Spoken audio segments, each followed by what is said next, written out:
For those of you waiting, just so you know why we haven't started, we need one more person for a quorum. So when one more person comes, we'll start right away.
All right, guys, thank you very much for your patience. I'm going to start us up, and we will get going as quick as we can. Do I need to ask, Kim, do I need to ask anybody to start the recording, or? It's already started. It is? Okay. All right. A quorum being present, this meeting of the Annapolis Historic Preservation Commission shall come to order. This commission operates pursuant to the Land Use Article of the Annotated Code of the State of Maryland. Local authority for the commission is derived from the Municipal Code of the City of Annapolis, Chapter 21, Section 56. The purpose of the Historic Preservation Commission is to preserve, protect, and promote the preservation and appreciation of historic sites, structures, and districts. Requirements for serving on the commission are detailed in Chapter 21, Section 8.06.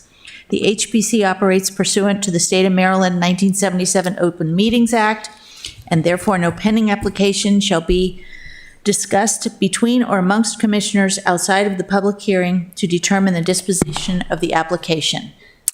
Roll call. Will Scott. Present. Leslie Xavier. Kevin Smith. Here. Our vice chair. I am Bobby Collins, your chair. Absent tonight are Bill Williams, Kim Finch, and Kim Golder. So, we also have with us tonight John Tower, our Chief of Historic Preservation, seated at the side table, and Kim Consoli, our recorder, who records our meetings and keeps us on track. Normally, we would do announcements and other things, but we're going to jump right to the application that is on our agenda under new business for 28 College Avenue.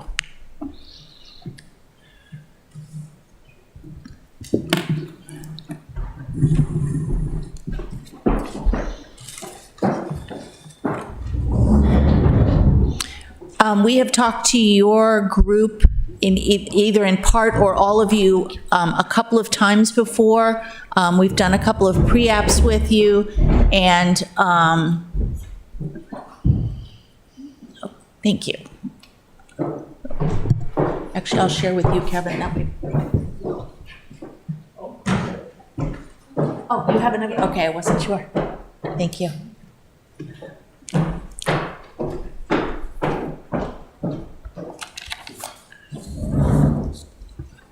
Okay, whenever you're ready. Let me see what they're going to do first. I don't know. And can I just add that in this presentation, because we've spoken with you, if anything distinct has changed, if you can specifically call that out to help us understand the presentation, make sure we're clear. Absolutely.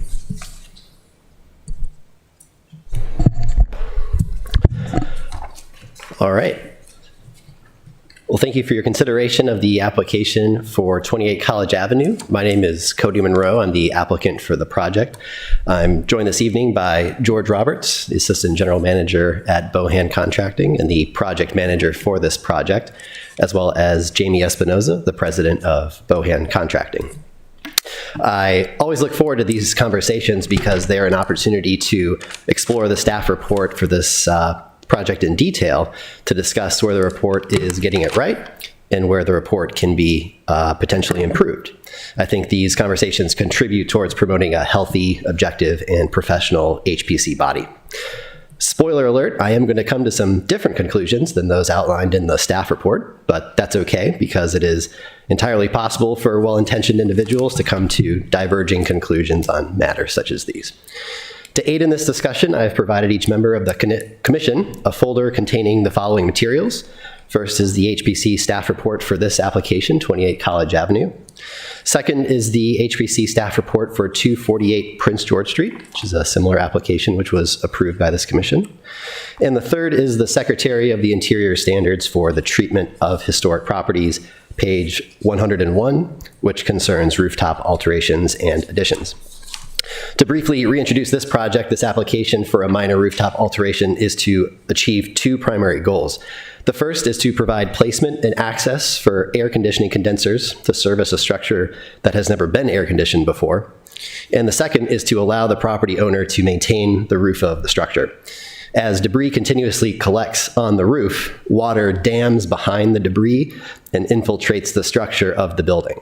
The roof structure and sidewalls are currently collapsing after sustaining severe water damage, which is the result of an inability to regularly and safely maintain the condition of the roof. I'll start by briefly reviewing the contents of the staff report. Page 1 and 2 of the staff report contain standard information. Excuse me while I pull it up. Just so you know, we will get the staff report presented to us by Mr. Tower when you finish your presentation. So. Absolutely. May I also, we've had the staff report and we've reviewed it ourselves. Yeah. Yep, so this is just my comments on the report. So the first 2 pages contain standard information on the project. The third page is background on the project. The third paragraph accurately describes the pre-application presentation, which took place on October 26th of last year, where the railing system was redesigned after incorporating guidance from this commission. The report accurately notes that the commissioners deemed the project feasible during that meeting, and it should be noted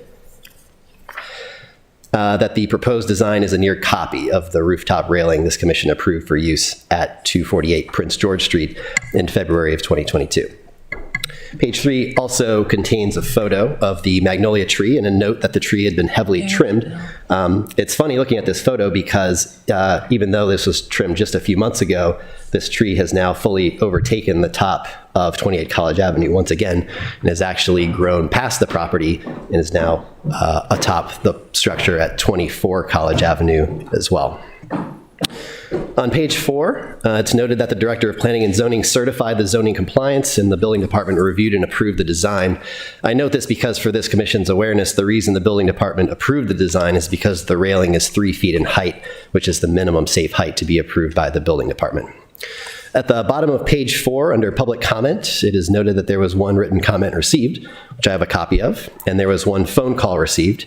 I want to highlight that for future reports. Hearsay regarding phone calls that may or may not have taken place with message contents that cannot be verified should probably not make their way into an official staff report. Official public commentary should be received in written format, and I think the sentence regarding the phone call should be struck from this report. The core of the analysis starts on page 5, beginning with HPC Design Manual Section D1, the Secretary of the Interior Standards for Rehabilitation. It states, number 1, that a property shall be used for its historic purpose or be placed in a new use that requires minimal change to the defining characteristics of the building and its site and environment.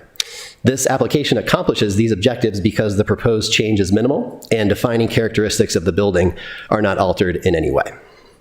Number 2, the historic character of a property shall be retained and preserved.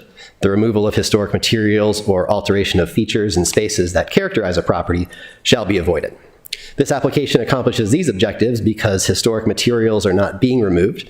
The adjustment of the dormer fenestration from a window to a door is not a character-defining feature of the building because this feature is not visible from the public right-of-way. By contrast, the sides of the main form of the rear dormer, which are visible from the public right-of-way, are not being altered in any way. Number 9 states that new additions, exterior alterations, or related new construction shall not destroy historic materials that characterize the property. The new work shall be differentiated from the old and shall be compatible with the massing, size, scale, and architectural features to protect the historic integrity of the property and its environment. This application accomplishes these objectives because no historic materials are being destroyed, and the new work, while designed to blend into its surroundings, is clearly differentiated from the old. Number 10 states that new additions and adjacent or related new construction shall be undertaken in such a manner that if removed in the future, the essential form and integrity of the historic property and its environment would be unimpaired. This application accomplishes these objectives because if the utility deck were removed in the future, the building would be fully returned to its previous state. The staff analysis concludes that the application is partially compatible. The analysis reads that the property is a contributing vernacular historic structure with minimal historic material on the exterior. The railing, it could be argued, could be removed to return the roof to its original form, although not without considerable effort, and would possibly necessitate a new roof. The analysis correctly notes that there is minimal historic material on the exterior of the building today, but then for some reason, the analysis tries to shed color commentary on the amount of effort that would be required to remove the railing. The word effort is not found anywhere in the SOI standards or the HPC design manual as it relates to rooftop additions, so it's unclear why this was included in the staff report. The staff analysis continues that creating a dormer doorway for ease of roof cleaning and access to utilities is not supported by the SOI standards, which have as their primary purpose the preservation of historic character. I find this statement confusing. The SOI standards exist to provide guidance on the types of alterations that are encouraged or discouraged. To make the claim that an alteration cannot occur because the primary purpose of the standards is the preservation of historic character entirely ignores the SOI's guidance on this matter and all matters. The SOI provides guidance to inform decisions, not to outright bar them. The statement is a misinterpretation of the SOI's guidance. The staff analysis concludes that the application is partially compatible with D1, though I find that a closer look at the standards suggests that this application is fully compatible. Section D3 concerns the preservation of significant original features, and the analysis reads that distinguishing original and historic features of historic buildings and their sites shall be preserved. The staff analysis concludes that the application is not compatible and reads, the remaining original feature of the building is its form, which includes the front and rear dormers. Transforming the rear dormer to a doorway does not comport with this guideline. However, the visual effect of the change is minimal. Section D3 specifically references distinguishing original and historic features. As noted in the staff analysis, the visual effect of the change is minimal. So how can a change with minimal visual effect, which is not visible from the public right-of-way, possibly elevate to a distinguishing original and historic feature of the building? I don't think these things can be simultaneously true, and I think that the application is fully compatible with Section D3. Section D9 concerns the protection of overall character. And the historic manual states that rooftop decks are highly visible and are strongly discouraged. To me, this sentence is perhaps the most problematic phrase in the HPC design manual. To understand why, it is best to reference the Secretary of the Interior's guidelines for roof alterations and additions. This section is found on page 101 of the SOI's guidelines and has been printed for reference by the members of this commission. The Secretary's chart for roofs, alterations, and additions are split into two main columns. On the left, the Secretary provides guidance as to what is recommended, and on the right, guidance as to what is not recommended. The third row concerns green roofing systems specifically, so I'll skip over the third row. The Secretary recommends installing mechanical and service equipment on the roof, such as heating and air conditioning units, elevator housing, or solar panels, when required by a new use so that they are inconspicuous on the site and from the public right-of-way and do not damage or obscure character-defining historic features. He also recommends designing rooftop additions, elevator or stair towers, decks or terraces, dormers or skylights when required by a new or continuing use so that they are inconspicuous and minimally visible on the site and from the public right-of-way and do not damage or obscure character-defining historic features. The Secretary does not recommend installing rooftop mechanical or service equipment so that it damages or obscures character-defining roof features or is conspicuous on the site or from the public right-of-way. He also does not recommend changing a character-defining roof form or damaging or destroying character-defining roofing material as a result of an incompatible rooftop addition or improperly installed or highly visible mechanical equipment. The SOI guidance makes it abundantly clear that the visibility of rooftop alterations or additions exist on a spectrum of visibility, from minimally visible or invisible to maximally visible. This concept is intuitive to most people, but for some reason, somebody working on the HPC design manual long ago decided to try to jam the idea into the design manual that all rooftop decks are highly visible. This statement is facially preposterous. There is simply no logic to back it up. But even worse, the statement directly contradicts the SOI's guidance, which provides photographic evidence and uses concrete examples to demonstrate that a rooftop deck can be quite minimally visible. The staff analysis suggests that the utility deck railing would be highly visible from the corner of College Avenue and portions of King George Street, but in fact, the railing is hardly visible from this location. It blends well into the rest of the structure, and it is usually obscured by the large magnolia tree.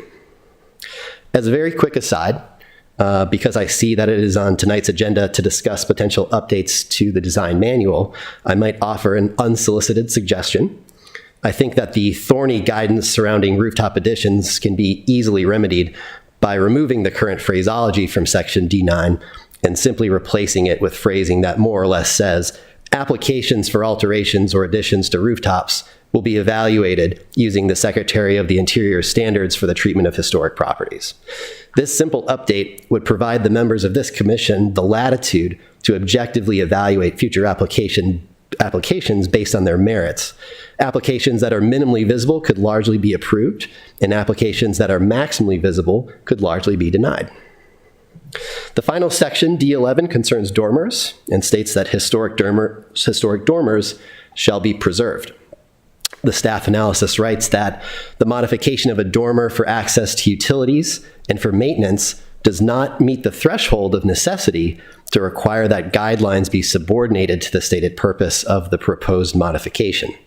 Access to the roof by ladder or through the dormer window are possible without the modification of the roof or the dormer.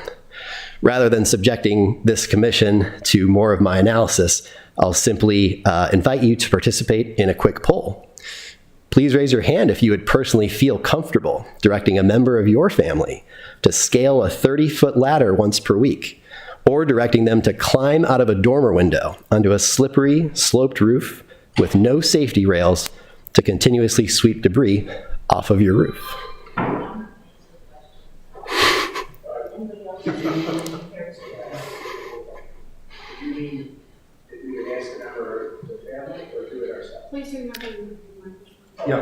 Just forget that. Are you asking us if we would direct a member of our family to do it or do it ourselves? The question was if you would direct a member of your family to do it comfortably. No, I would do it myself. Understood. I think the members of this commission and I generally share the same concerns on the question. I'm not sure how the staff analysis for section D11 could be taken seriously by anyone who's concerned for the safety of their family members. In conclusion, 28 College Avenue has a building permit today to undertake a total renovation of the structure.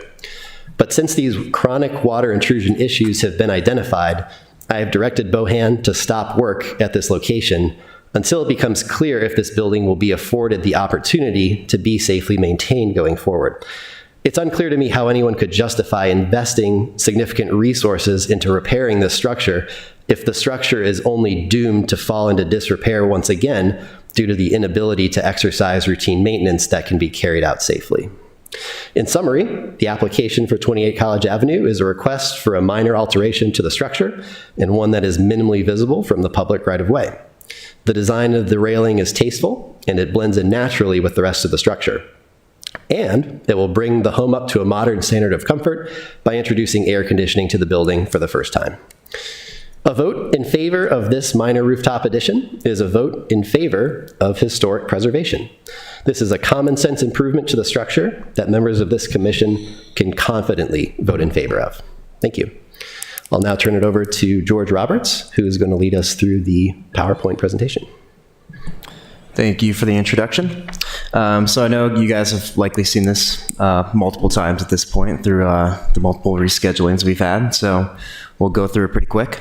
So here are the current street views. You can see the view from King George Street with the magnolia tree sitting there, and then from the flower shop directly. These are kind of zoomed out views from the sidewalk, and then another view from College Avenue where the rooftop is virtually invisible. Here's an Can you existing confirm elevation. for me which lot is the magnolia tree on? Is it on 28 College Avenue? So what was the question? Is the magnolia tree is it on your lawn? No, it's at the first home on King George Street, that yellow home. Okay, thank you. Yep. And what's the date of the photographs that you're presenting? 3 or 4 months. Yeah, likely. We're trying to stay consistent with what we presented at first. So Okay, but didn't you say in your presentation that the tree is substantially grown? That is true. It's a extremely fast-growing tree. That's not my awareness of magnolias, but my real point is if it grows over your property and it is causing you the need for constant repair and cleaning, you have every right to trim the tree at your expense. That is true, although it would You have don't want to to utilize that option. be undertaken on a continuous basis. So you'd have Maybe every men. few years. They are not that fast growing tree, in my experience or knowledge. I'm not an arborist. I'm not an arborist either. I don't know much about trees, to be honest with you, but Magnolia is a tree. I'm Jamie. Thank you for hearing us tonight. But the magnolia is known as a tree that sheds all year round. It is something that is constant maintenance. And although we can control, or the owner of 28 College would be able to control some of the overgrowth, you also can't over prune them. So the large limbs that go over, you risk destroying the tree. And beyond that, I know all of us have experienced the storm today, and most times that storms come in, they don't come in straight down. The winds carry. So as it stood, this rooftop is designed to collect all the leaves that do drop on a daily basis. if anything, I would say that this picture shows the tree recently trimmed in its best condition. And you can still see how it hangs over the roof. So moving forward, here's an existing right elevation. And then this is our proposed elevation. So you can see we are attempting to keep the same fascia line right here, which differentiates the new work from the old work per the HPC guidelines. Here's a rear elevation. With the addition of the water lines. Yep. And then right here, you see a more current photo of the property. So you can see we have two guys standing up there, basically with 2x4s representing where the railing will go. And that's to the top of the cable railing. So that's the full 3 feet. And then we highlight that here. So you can kind of see, you know, what it would obstruct from the street view in real life. What are those two colors representing? So the bottom one would be the portion, the 2-foot parapet wall. Okay. And then the top portion would be the 1-foot tall cable railing. Thank you. So as you can see, this is a photo currently of how the roof looks. The magnolia tree constantly drops leaves. This is, you know, a picture of after it's been cleaned off about a month ago. So you can kind of see like how all the water would be trapped and dammed, as Cody said, and just sit on top of the roof and eventually rot away. So here's kind of an aerial view to help, you know, position yourself. The red X shows where the rooftop utility deck is proposed. And then here are some pictures of inside of the house. You can see we temporarily have this roof supported. And after we've pulled off all the plaster and everything, we discovered the entire back wall of the house has essentially been damaged. It's very substantial damage to the siding as well as the actual sheathing on the house. You can kind of see like the roof, there's literal holes coming in through the roof. This is right below that room. So this room right here is directly below that rooftop deck. And then this is the room below that on the first floor. You can see the water just continue to come down where we're proposing to put a slider. But again, everyone knows putting a slider where direct water is coming on top of it is never a good idea. So here's kind of the views from the backyard. You can see that to the top of that rooftop to grade is about 23 feet. And then the backyard is very narrow, making it difficult to get a safe ladder angle. The same is true to the side of the house. There's about 46 inches between that house and the neighboring property. So there's no chance of getting a ladder there safely. And that would include manipulating a ladder just to get on site, from where to store it, and then how to get it into the yard without having to do it from a neighboring property? Here is the current window that allows you to access the rooftop deck. I'm very familiar with it, unfortunately. As you can see, the opening is about 29 inches by 22 inches. I consider myself in the upper percentage of fit individuals, and I myself have thought twice about climbing out onto that roof through that window. It's high off the ground, it's a narrow opening, and like Cody said, once you step out there, you're on a grade and it's slippery, and especially when there's debris there, it can be dangerous, especially on a windy day. So here's our general plan. It's to demo and reframe all those rotted joists. Install the 2-foot parapet wall, installing cedar siding to match the existing, while still keeping the fascia board to separate and differentiate the new versus the old. We would then install a 1 foot tall life safety cable railing on top of that, as kind of we discussed months ago with the board. That was a recommendation to us. We'd replace the current window with a modified access door, and then we'd install our outdoor condensers on that roof to keep it hidden from the street view as best as possible. And then obviously we'd redo the deck with a walkable membrane. So here again is the photo that we were just talking about. This is basically what you would see from the street. You say there are 2 condenser units that would go on the roof? There would currently only be one, servicing the attic and the upper levels. Okay. And is there a space that they could potentially go next to the house? There is. One of the. There is. Yeah. Okay. So why have you chosen to put them on the roof as opposed to? So the putting main them reason down we decided below? to put this one on the roof to service the attic and the second level is for line set distances to keep with the efficiencies of the systems. Recommended by the HVAC. Yeah, it was recommended by our HVAC tech. Okay. It also helps, as you know, most of these houses are balloon framed. So without using line hides on the exterior of a home, which tend to be unsightly, you end up drilling through the balloon framing with large line sets that sometimes require a 2-inch hole, or you end up splitting those line sets and creating a bunch of holes through the balloon framing to get them from the bottom floor to the top floor. So this allows us to use what we have like little attic space between the dormers to run our line sets. It leads to efficiency because of shorter line sets, and it also lets us drill less of the structure out.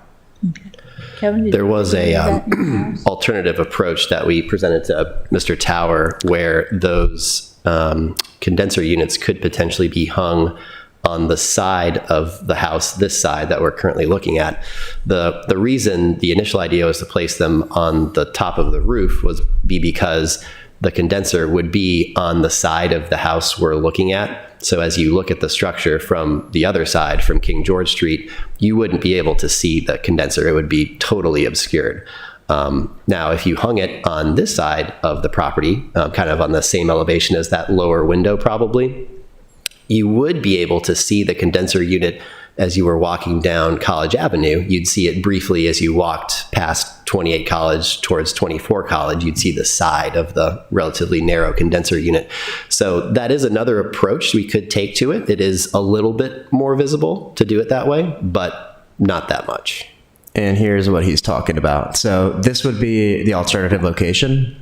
So this is the view from College Avenue looking down the alleyway between the two houses. So we could hang them where the 2 red markers are. We would consider using line hides at this point, but again, we're not final on that design.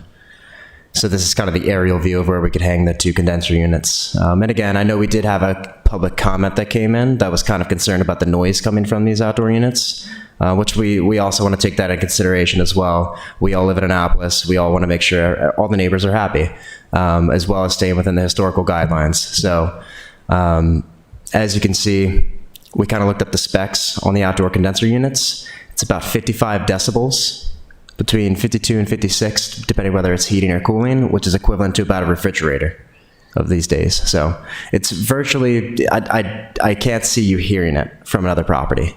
So if noise is an issue, I can't really see visuals being an issue either. And then just circling back, these are kind of the proposed materials that have already been approved administratively approved through John. So this is the front door, which is similar to the door on the rooftop deck is similar to the front door that's already been approved. Will be modified to be much shorter. It will be modified, yeah. It's going to be a 32 by 50 inch door, which is still a safe area to get out of. And then this is essentially matching the cedar siding that's existing. This would be the cable railing, just cedar posts, 2x4 cedar rails with stainless steel cables.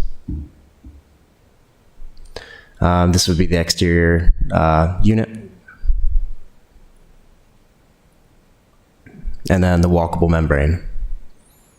And to be clear about the walkable membrane, it is consistent with the roof that's already on that needs to be replaced. It's not going to be something that looks any different than what is currently there. It'll just be in good shape and something that is maintainable, something that allows the homeowner, whoever the homeowner is in the future, and the longevity of the property, because we are taking this from a preservation of no matter who the owner of the home is. If my 89-year-old dad purchased this home, to be able to step out safely, life safety, clear the roof, and maintain the longevity without having the water damage being the likely outcome.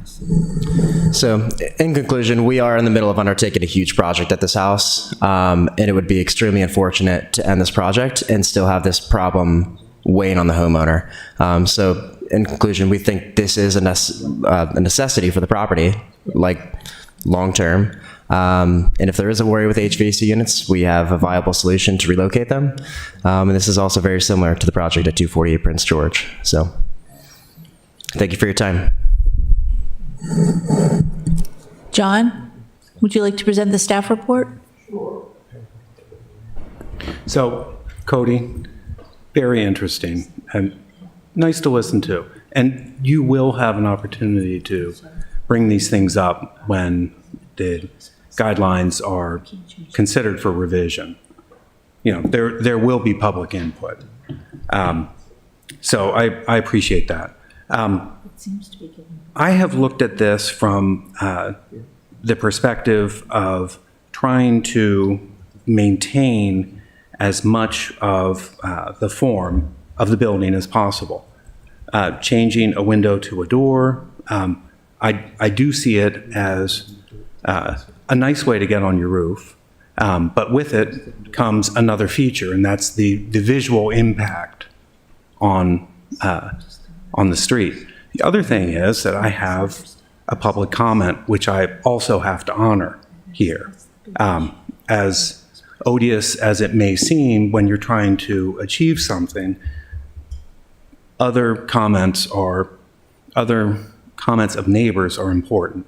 And honestly, I don't think anybody really wants to give opposing comments. I mean, it's no fun. And that's why the telephone call was, I don't think I want to go as far as putting this in writing. So it wasn't a fabrication, by the way. Thank you very much. Oh my God. So anyway, the railing is just one more item on really an already compromised house. And is it a feature which would, let's say, completely change the character of the house? No, it's just one more thing that contributes to the change of character for the house. And the house was actually intact not that long ago, but one bad renovation, vinyl windows, inappropriate siding, it's compromised. It could be great again. So I hope it's going to get there. In terms of D9, protection of overall character, that's really the main point of the negative review. Is it well designed? It is. Can you see it from College Avenue? You can. Will your neighbors see it? They absolutely will. And they know they will, and some of them are worried about it.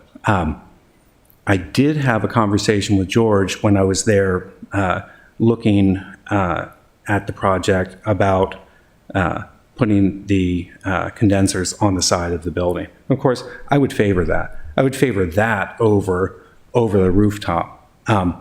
Now, some of the pictures that were shown, George, you said This is from a month ago. Did we have green leaves on the trees a month ago? No. Go ahead. Show your pictures. Which one specifically? The exterior. Right, so that looks about right there. This? That is the trimmed tree that is now in place. It is heavily trimmed. Towering over the house. Right. So large limb that so go backward, if you don't mind. Where? Backward. Right. So you said that was a month ago, but No, so this, I don't have a date for it. But right, but that's full summer, and I don't know if the magnolia had been trimmed at that point, but it's certainly trimmed now, and heavily So trimmed. I Right, and that's what it looks can like assure you that now. the tree was trimmed before we began the project. There you can see how large it is, and now when you look at, can you go to the other slide?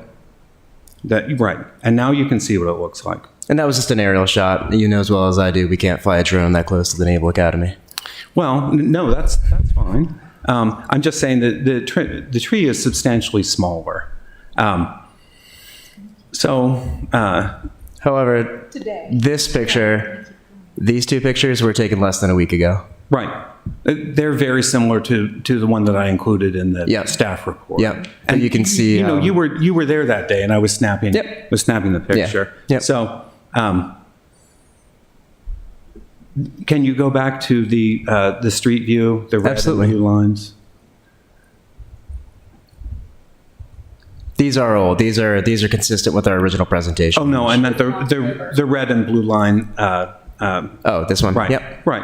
So that's the effect, and really, that's the effect that the commissioners need to see. I think it undeniably shows the tree extension over the roof line and away from the property line, reaching for the sun, which is over 28 College. Yeah, magnolia grandifloras are problematic for a lot of homeowners, and I talk to them all the time. You know, they do shed large leaves. That one has, I would say, almost had the heart cut out of it. So just a general question. Would the better solution be over trimming the tree and possibly killing it, or building the house in a way that protected the tree and the property? Well, having lived in many houses over the years, I have gone through many windows to clean my roof and my gutters.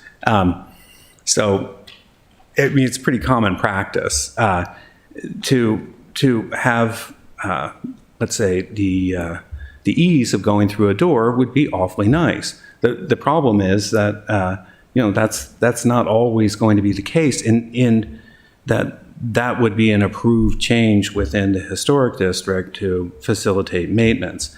In this case, you're going to have a new roof that's walkable, and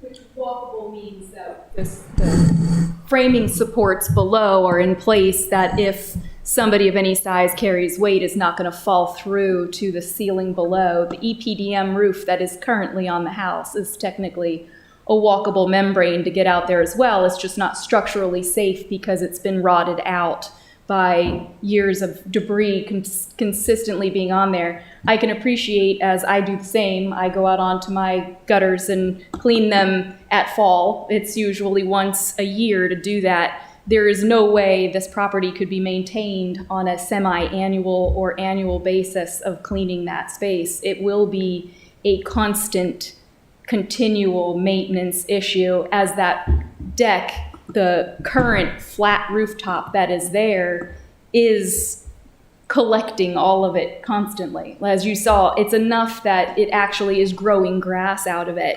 When you look at it, what we're really proposing is just putting in the life safety measures that we would be required to gain access to anything like that. The door that he just had open, or that window, you could see the dormer window is We said 29 by 22? I think I was speaking here. Oh, sorry. No, that's fine. So I do understand why you want to do it. It's a wonderful feature. Any house with a walkable deck and a railing is going to offer you a great deal more in terms of safety. I won't speak to that because it really isn't a matter of safety that we are going to be considering tonight. It's really the impact, the visual impact. I do believe there is a visual impact here. However, I also will say in defense of or in agreement with what you have said, we don't have a good guideline for rooftop decks. It's difficult, but when you do have a matter of character to consider, so I'm going to weigh in on the more conservative side of alteration of character, and then also some factor is always going to be there for how your neighbors are responding to. So that's really what I have to say. In terms of guidelines, I think that the guidelines that I chose are correct. Some of this is easier to understand as, let's say, some of the guidelines like D9, not in favor of approval, and then others, for instance, some of the Secretary of the Interior's guidelines, well, they're partially in agreement. It's not, this isn't black and white. Any questions? I was going to ask if anybody has questions. Yeah. The wind in the dormer, how wide is that? I think it's about 3 feet wide. 3 foot wide? Yes, yeah. 3 foot wide? The actual, The width yes. of the Yep. sashes. We know it's sufficiently wide to meet the building department's egress standards. No, it has to be 36 wide. You went through this with Ryan Blomley. Yes, we did. Right. We went. Right. yeah. Okay. And my second question is, what's the full height, both sashes together? About 44. About 44? Yep. So that's I have the the picture up now. It's about 22-inch opening once you lift that up. Rather than request a door, why would you not just request a double sash, single, well, a appearance of a double sash in a single sash with, say, a swing out casement? I think that's a very creative That would get you approach. your access there. My other concern is when you start putting up your parapet walls around, you're actually creating a situation where it leaves have an even more difficult time getting off the roof. Right now, they can blow any direction, either direction. Yes, and that was a smart point that was pointed out by this commission during the previous pre-application meetings. And per this commission's guidance, you can see in this image, we raised the bottom of the parapet wall so that the leaves could be swept off the roof. That's raised all the way around? Correct. Okay, I did not pick that up. I'm sorry. I want to make sure I'm It would saying just- that right. Is it just the rear? Just the rear. That way, it's not visible from the street. Yeah, but again, you're still going to have, you've created 2 pockets on each corner. So you're going to get collection along the walls along that way. Yes, and it's collecting today without the parapet wall, so we still have the problem. But this will just allow us to safely sweep it off. Well, as far as safety is concerned, anyone doing work on the roof should probably be wearing a vest and a restraining cable. Today, that is true. And that's done on many buildings, on many properties, without an issue. Weekly, it would be I think a heavy lift, in all honesty, to cable yourself out and do that. We're doing that, working on another property right now, and finding the support, actually, the studs that you would need to support a cable for consistent hookup. I don't think it's practical for a standard residence. But to your point on the door, the window size itself, we're cutting, the door that was proposed and matching is all mullioned and looks very consistent to the windows. And it would be cut down considerably because the height of a door is typically 80 inches. And this is only going to be 50 inches to fit within that space. It's not considered an easy access door. It's still a step up to get out onto the deck just for maintenance. Yeah, but why do it at all if you can maintain the fenestration? So can you go back to the fenestration? The dormer itself? Yep. So this is showing, we would actually just be bringing that window down. It would be a door in this case, about 15 inches. It would still sit above the floor height. It wouldn't be a standard door. It would just be something that wouldn't create a major trip hazard trying to get out of the upper section of the window. And if you go to the door that we were looking at, the solid wood door, basically that bottom section of that would be cut off. I understand that. Okay. I do understand that. But I'm still going back to you're changing the image of that dormer. And as you just pointed out, you're not changing it that much. But that is, to me, another reason not to do it, because you're not theoretically gaining that much. The parapets down the side I see as being traps for leaves, which is going to increase the amount of maintenance you need. And I have my concerns. And if I understand your idea correctly, were you initially suggesting that basically a custom opening be created where the same window is in the opening? Well, but it's basically hinged instead of a true window. You are in the same opening. You create something that looks like it is, but rather than be a double hung, it's a casement. So you now have basically a window that can open like a door.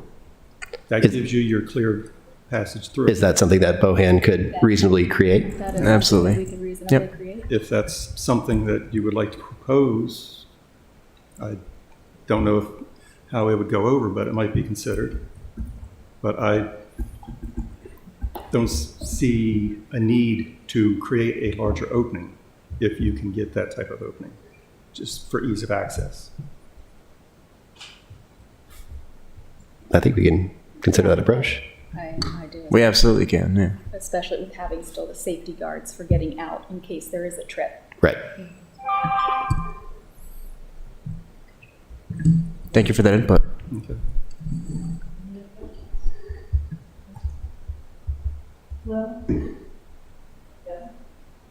I was just wanted to clarify that the actual proposal, has it changed from when we discussed this in January? Or sorry, in December? Nothing major, other than the additions of a few things that we discussed in that pre-application hearing, such as creating those openings on the rear for the leaves to sweep off easily, and the addition of the cable railing. Thank you for that clarification. Yep. I need to put a few items into the record, Kim. The application, the staff report, and the public comment. Was anybody able to do site inspection on this? You may have. Seen it. I go by it nearly daily. Okay, so at least 3 of us go by it on a regular basis. Okay, so I need to open public testimony. Is there anyone here who wishes to speak for or against this application? Okay, then I will close public testimony. And we can go into deliberations. Or actually, before we do that, any final comments before we go into deliberations? Okay. Do we need to say anything about the public comment we received?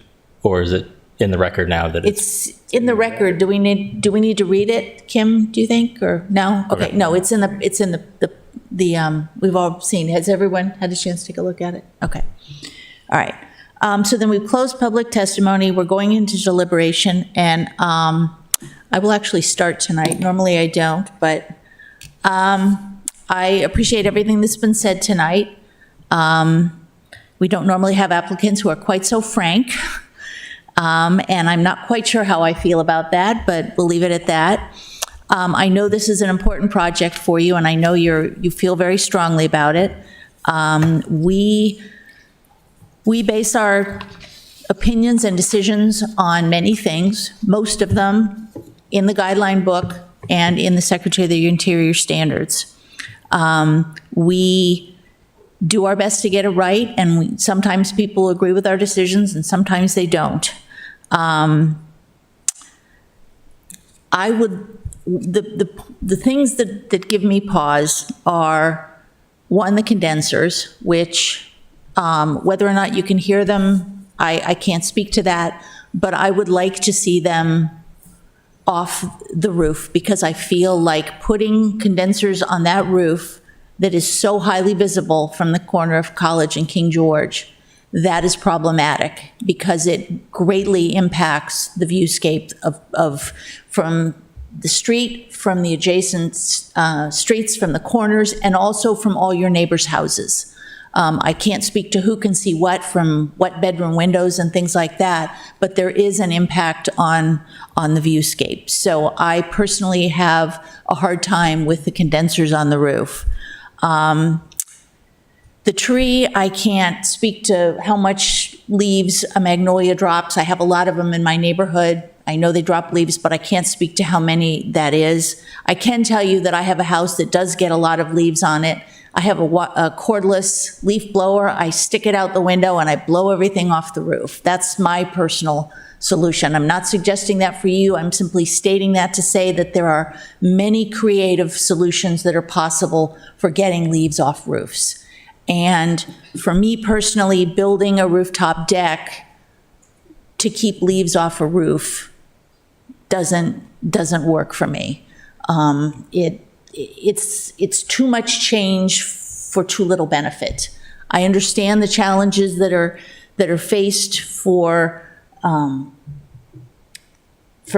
keeping the roof clean and keeping it, from getting damaged, but I really struggle with that. I understand that they brought to us 248 King George. We try to judge each application on its own merits. So while I appreciate that there is another project that they feel is comparable, I am not going to speak to that. And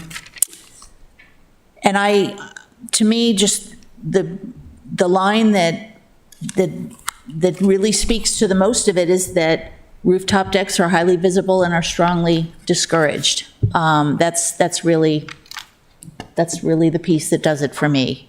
So, and I'll stop there. I have other things, but I'm going to just stop there and let someone else speak. Next. I'll go next. Yeah, Bobby, I agree. The D9 is clear that rooftop decks are strongly discouraged. The applicant has shown a willingness to move the condensers to the side of the house, in which case I agree that the need for a deck would exacerbate the issue by creating fewer locations for the leaves to go, since that seems to be the main driving force. Even flat rooftops that I'm aware of don't tend to collect debris like I can see on the image from 612, dated 612. You can even see a neighbor's image there that is free of debris. So as John stated in the report, it does not comply with our guidelines, and specifically D9 is the most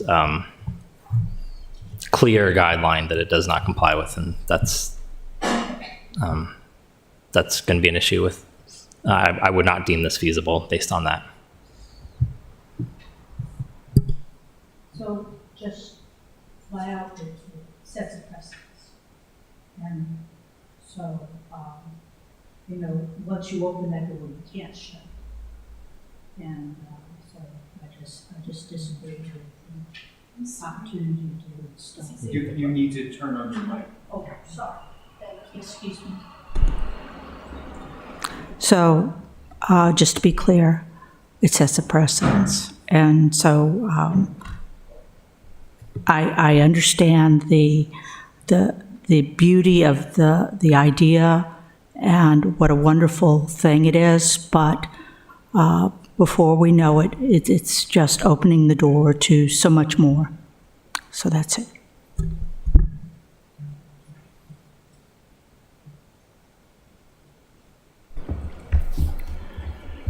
I understand what you're trying to do, but I don't think it's the right place to do it.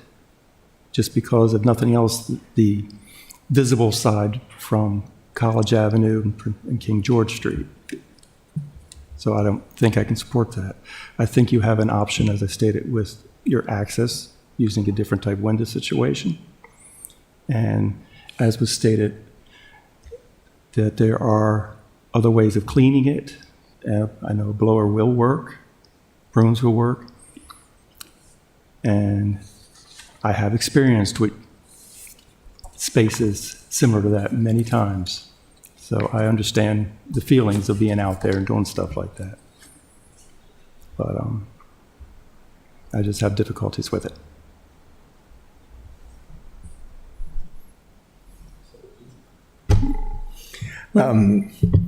In my experience on the Planning Commission, this commission, I've heard a lot of cases, and sometimes they don't fit into neat boxes, and this is one of those. I don't think it fits into a neat box because if I understood your presentation, the main motivations for wanting the roof access and the roof deck have to do with maintenance and safety.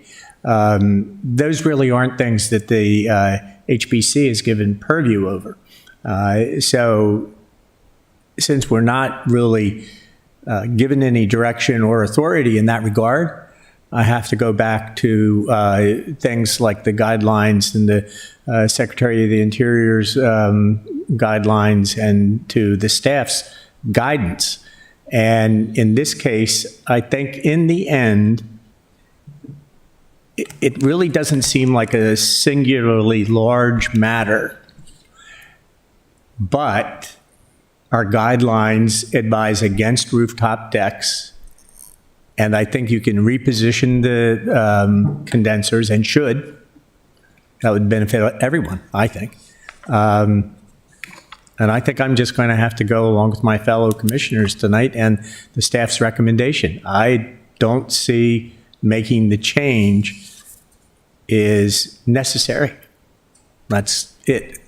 That's the bottom line for me. It's just not necessary. It does push against, even maybe over our guidelines, and so I'm going to support the guidelines.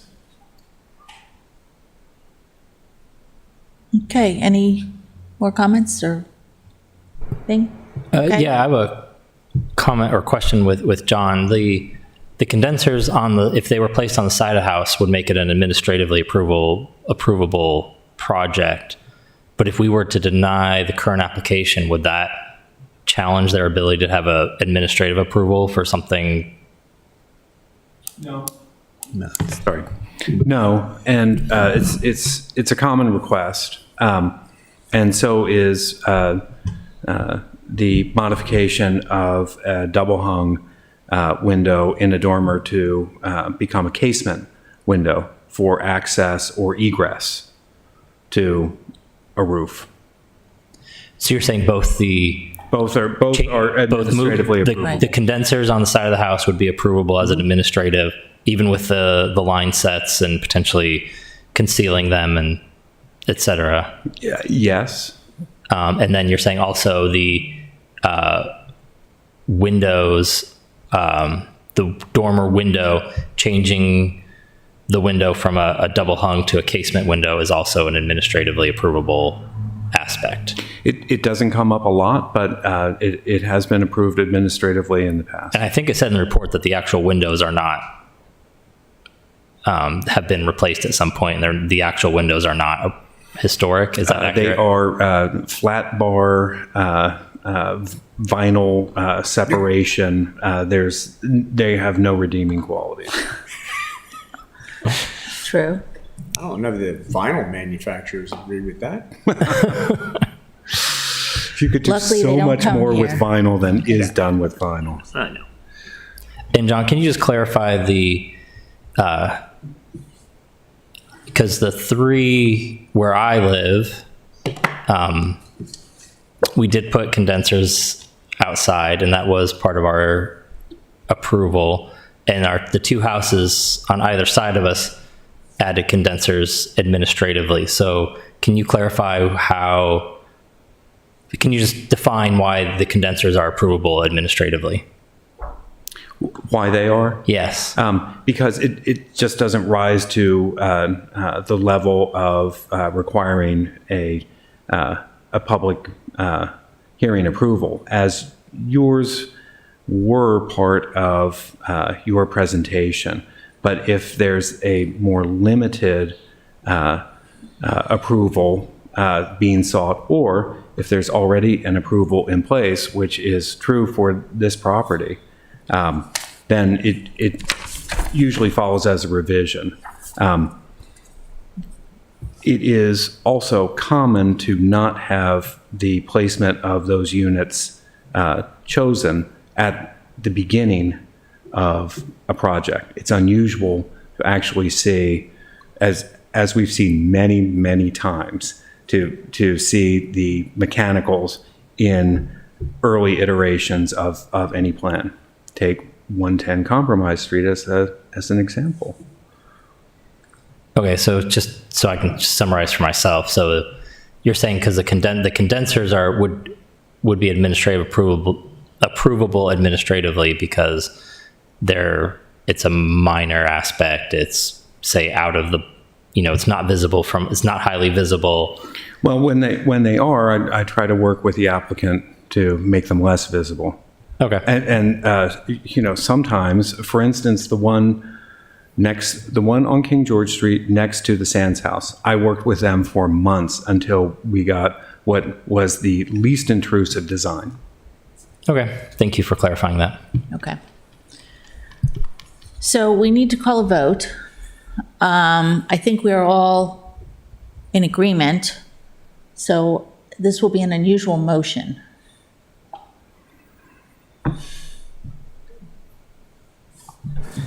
I move that we do not approve the proposed utility deck at 28 College Avenue due to conflicts with guidelines D1, D3, D9, and D11, most specifically D9. All those. We need a second. Oh, yes, second, sorry. Second. Sorry. All right. So to be clear, the motion is to disapprove. All those in favor? I disapprove. Yes. All right. Thank you very much for coming. I'm sorry we were not able to give you the answer you were hoping for.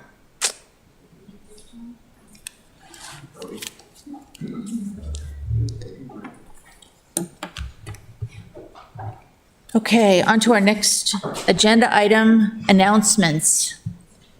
Would you like this in case you need it in the future? No? No, I guess not, yeah.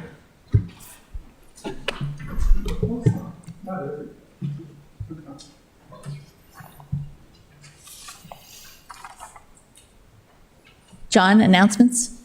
Well, I've got a lot of announcements. Okay. So I'm going to start with the fun stuff. Okay, so Maryland Historic Trust is trying to change the designation of the State House, which is National Historic Landmark, and that is to include the history of the suffrage movement in America, and specifically in Maryland. And then, of course, how it relates to the State House. So for those who remember or have seen, there is a bronze plaque on State Circle that commemorates the march and they called themselves the Army of the Severn.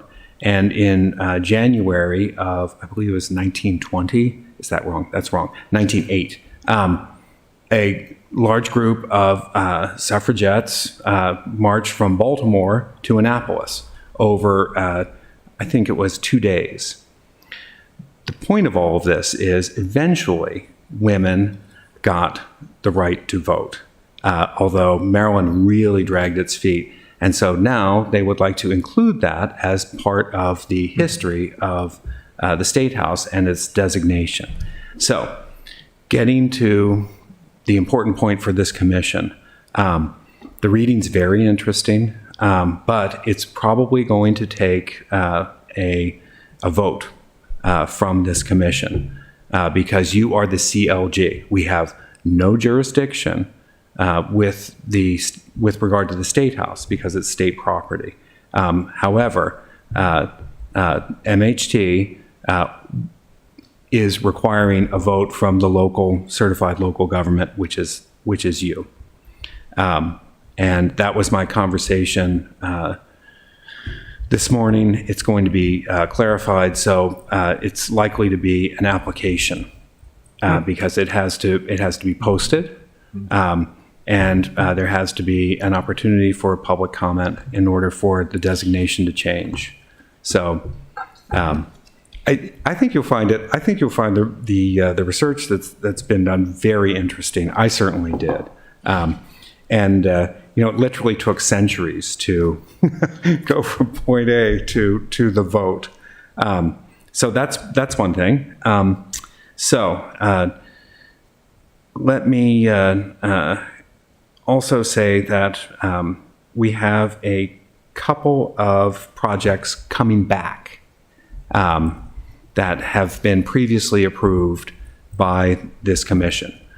One is 9 Shipwright, and that is with Catherine Purple-Cherry. I met with them this morning. They have designed what I would consider to be a fairly diminutive addition on the rear of the house, fairly low visibility, in keeping with the gambrel motif of the architecture. So that's coming back, very different from the one which was previously approved, much smaller scale, and probably cost a lot less. Did they have to start all over from scratch? Should they come for a work session? Should they do? I told them, be sure to plan on coming for a pre-application so that everyone can become familiar with this. It's a fairly simple addition. I don't know what's going on in the rest of the house because the rest of the house is pretty quirky. But that's what's being proposed. I hope I persuaded them to come at the end of the month for our administrative meeting so that you can see it and become familiar with it. We also have another one coming back, also with Catherine Purple-Cherry, and that is 5 St. Mary's Street. I haven't seen the design yet, but they are working with the owner. Does anyone remember 5 St. Mary's Street approval? No. Okay, so it was a pretty major addition, second floor addition, but it was not. It was never constructed. So, how long ago did this happen? I think it was 5 years. Well, that's why I don't remember it. Right. I wasn't here. Right. So that's coming back. I think this is pretty interesting. And part of my guess is with Shipwright Street, there's certainly the possibility that the economics of a project that was as large as the one that we approved make it really difficult to afford. And that is also what I'm hearing from the owner of 61 Franklin Street, that the construction cost of the modifications that we approved is really more substantial than the desired investment. So I thought those were interesting. I also want to mention that the Burtis House permitting is moving forward. And I think before not too long, it will actually have a building permit with a grading plan. And Melanie Hartwick Davis and Preservation Maryland are working toward creating a scope of work and request for qualifications and so on. So it's moving forward and with purpose. We meet every 2 weeks. Let's see. Few other things. Probably the most important thing that everyone is wondering about is how is it possible to look at a mass of plans for a project like the City Dock on a screen, depending on how small or large your screen is. It's pretty hard to see. I am absolutely open to spreading out paper plans with the relevant pages marked, so you're not going through every single engineering drawing and getting lost in 80 pages that have nothing to do with what we review, and doing that at planning and zoning. For anyone, whenever you would like to do it, I can have the plans marked, I can have the specifications in paper. In my world, it's still not paperless yet, although it is moving there. And a job of that scope is just, in my opinion, very difficult to see solely on a screen. It's hard to note what all of the changes are, everything that's proposed, and so on. So I do recommend that you start on that when you can, even though we have an indeterminate date for when we're actually going to review it. We do have an application.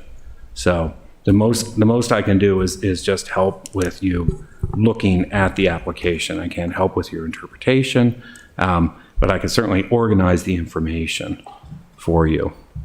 And we just have to be careful that we don't run afoul of open meetings. So it probably should just be one of us at a time with you in a purely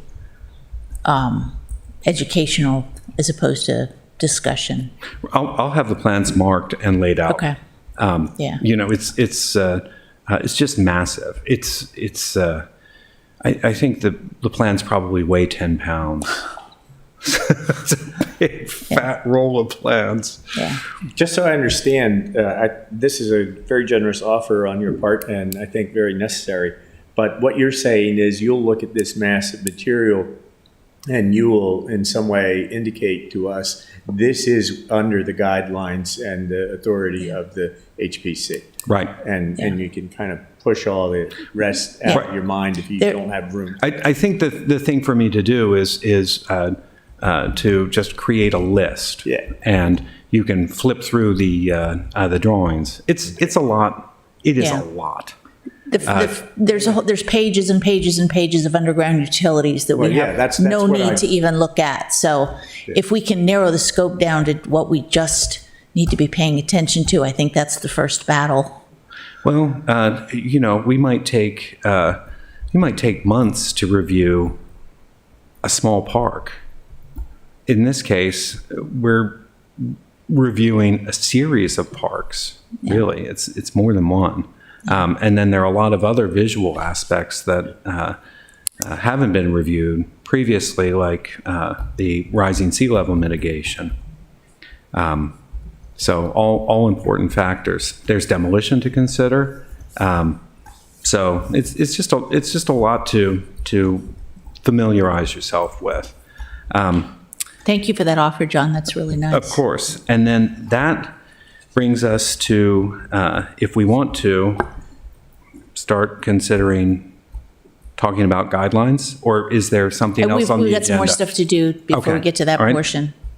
Bobby, if I may, I just got a notice that my parking was successful, but it's expired. I did get it through and paid for a couple of hours. I don't want a $50 fine for, So the transaction you did before you came in here? it evidently did work. I thought it didn't even work. Okay, let me find out what you're telling me. So what I'm really asking, Bobby, is do we have a lot more to do tonight? We've got a few things. I don't know how much more John has. I can- But I think she can probably square it away for you. So, Okay. I hope I'm not being overly optimistic there, but. I can go through my remaining business. It's just about guidelines and how we want to proceed. Okay, first we need to approve the draft minutes from December 12th, so. Move approval is written. Second. All those in favor? Aye. Aye. All right, we've approved the draft minutes. Any new violations or status of active violations? Well, here's my favorite. The large condenser at the base of Main Street. Has anyone besides Bill Williams noticed? It is Yes, I massive. see it every day, Right. twice a day. Right. And, fantastic thing. So what happened was equipment that was below the street failed. And it took out a phase of the three-phase power that restaurants rely on to that's function. what I was hearing So about. Buddy's, Fran O'Brien's, I think that's what it's called. All of the restaurants at Lower Main Street were without power. And so that is a temporary measure. Now, I have approached BGE about getting an application because this is going to be more than the definition of temporary, which is, between 30 days and 6 months. I think it's going to be with us for over a year. I do not believe that BGE has eminent domain. And I think that a lot of effort went into concealing their equipment when Main Street was redesigned almost 30 years ago. So they do not have approval for this. But I believe that the electrical inspector was there and, as a necessity for an emergency repair, it was approved. So there it is for a while, until similar equipment to what failed can be restored to the vault. So are you saying that they're most likely to create a permanent solution when the rest of City Dock is done, or is that not relevant? No, I think that this is separate. Okay, so this is totally independent, but you still think it's going to be there a while. I do. Okay. I talked to different city engineers and other engineers, and it's probably going to be there for a while. In terms of traffic safety, I can't even speak to it. It's so big, and it obscures the view so much. But that is what we're concerned about, which is the effect on the streetscape. And equipment is a constant challenge, just always is, and that will be one of the things that we need to look at in the guidelines. Did you say that the item that broke is underground? Mm-hmm. So this will necessitate tearing up and I don't digging know that down? that's the case. There are doors in the island that you get used to access that vault, and they just don't have equipment that is sized, for that space. And if you look at what's above the road level, it's pretty big. I haven't looked in the vault, but that vault must be massive. Yeah, the vault must be massive, but I mean, that's a national thing with electrical equipment. So it's not surprising that they don't have on hand the right sized equipment to fit it in a vault. Well, it requires, it's going to require, I think, some pushing to get BG&E to comply with our process. And this would be like an after-the-fact approval for temporary installation. And that's really, I think, the best that we can do. The truth is that BG&E constantly gives applications for all kinds of things. They're really pretty good. So I just haven't gotten one for this. Anything else?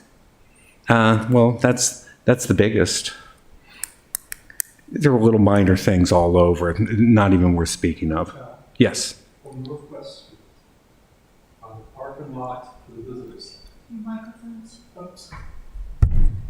Lazy.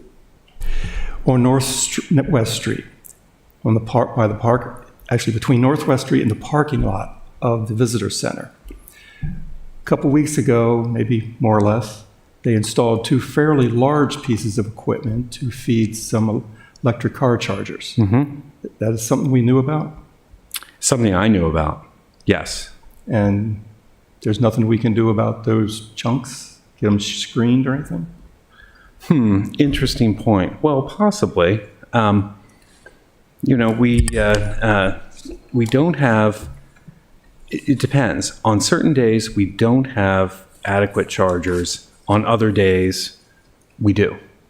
Depends on what you drive and what the demand is. So I would be interested in walking that with you and seeing what you think a good solution is.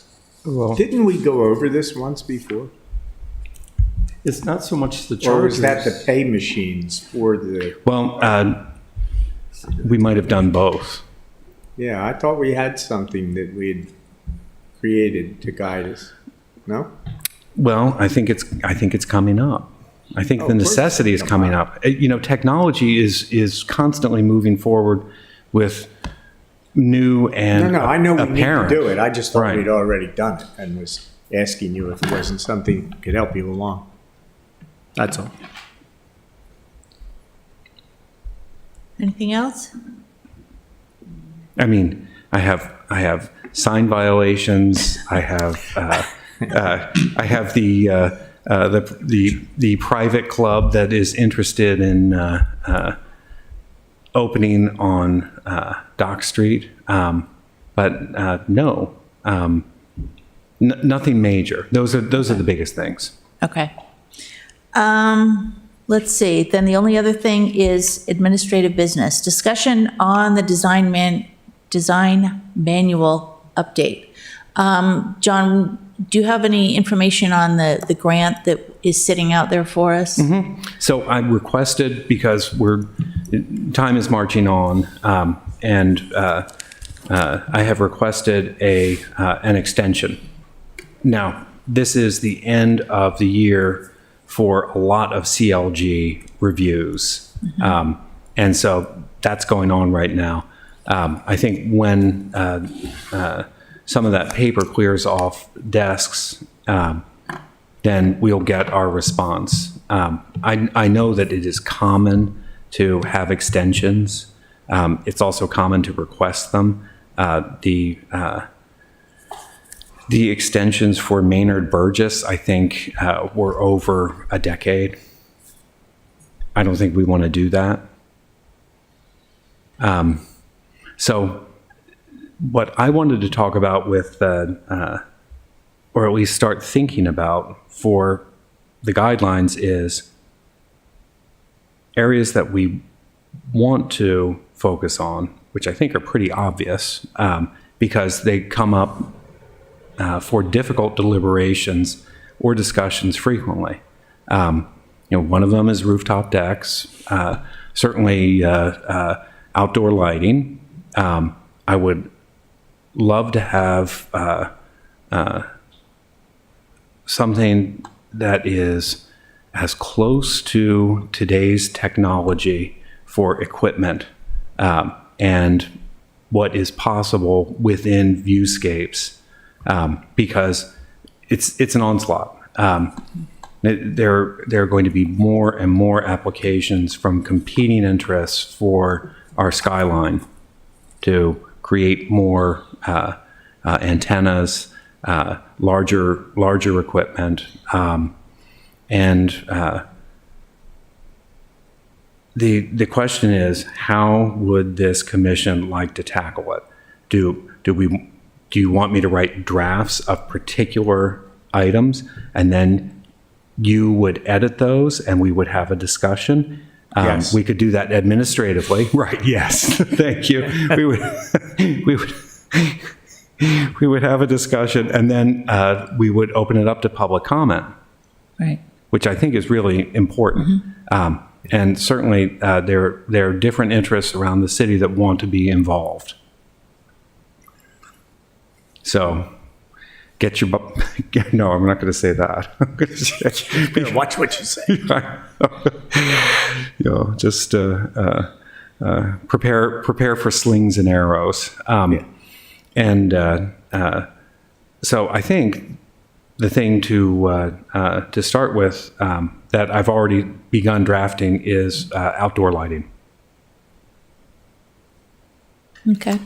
I mean, the last time we met here, I kind of suggested that people take the Christmas holiday and kind of start looking at the guidelines. I went through my copy and noted a number of areas that I thought we would want to revisit. I think we had just talked about it previously in the larger scheme and said we don't need to rewrite the entire manual. We don't need to write the history. We don't need to write, you know, the big stuff. We need to go into the A, B, C, D, and E sections that address specific things.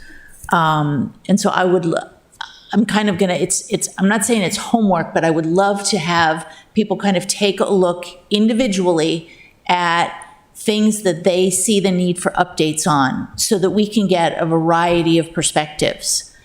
But, you know, you're the one every day, you're the one, John, that sees our citizens every day who come in for approvals on projects, and you see where we or you struggle to, you know, have the guidance we need to make these decisions in an equitable and fair way. And what we want to do with this guideline update is make it easier for your office, make it easier for the applicants, and make it easier for us, so that everybody has a clear understanding of the guidelines.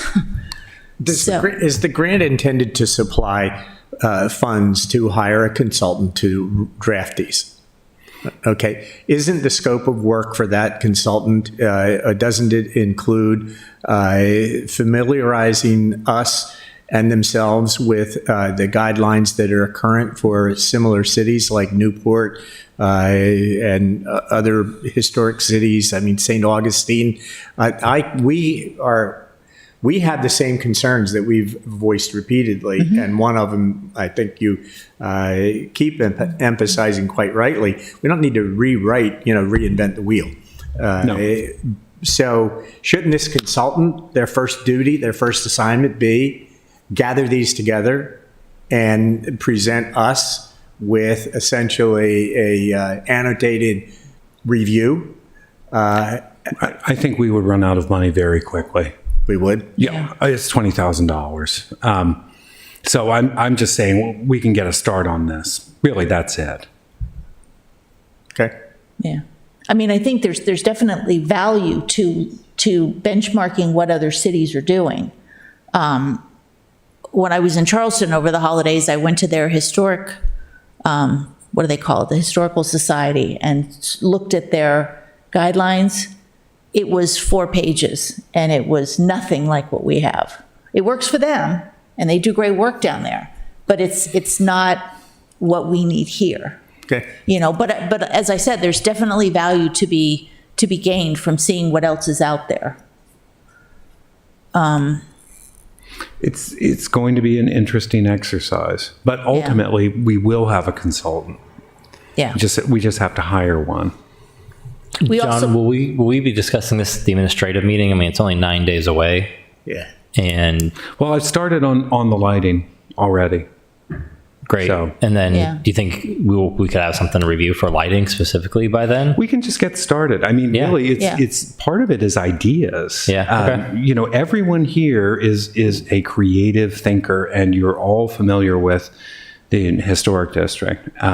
So obviously, certain buildings, certain businesses want lighting. How do we allow them to have lighting and yet not intrude on the viewscape?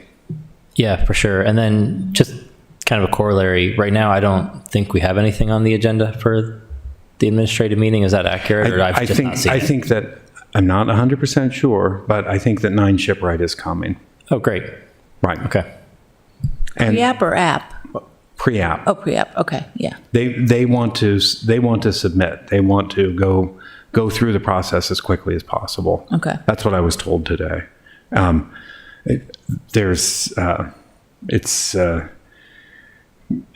It's just a rear addition. So Excuse me, Bobby. I think I mentioned to you that I have a very full day tomorrow. I'd like to be excused if I may. Of course, yeah. Thank you.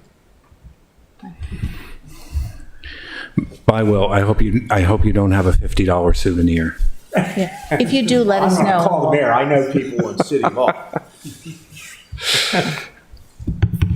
All right, I'm Well, sorry. I mean, I think the most important thing we do is going to take the first step. Taking that first step, getting the conversation going is the first thing we need to do. So, And then an RFQ is going to go out. right. And we mentioned previously that we may have some local residents who might be able to provide us some assistance. Well, there are some who are possibly more familiar with the process and our guidelines than others, because we could certainly hire a consultant who could take the entire amount, just familiarizing themselves with Yes. with the process. Yeah. We have to find that perfect blend of outside perspective and insider knowledge. We'll see how it goes. Yeah. And then, of course, the wild card is 144 Compromise Street, which is the city dock. I don't know when that's coming, and we'll see. So we do have their application though, so Yeah. we most likely will see them in March. Am I guessing accurately? I hope so, but Okay. I think it would be so much better with a pre-application because it's such a large project. Yeah. We don't have any information about why they chose not to appear tonight? I don't know anything specific, Okay. but they were approved by the Planning Commission. Okay. Anyone? Last thoughts? Questions? Okay. I need a motion to adjourn. I move that we adjourn. All in favor? Aye. All right. Thank you very much.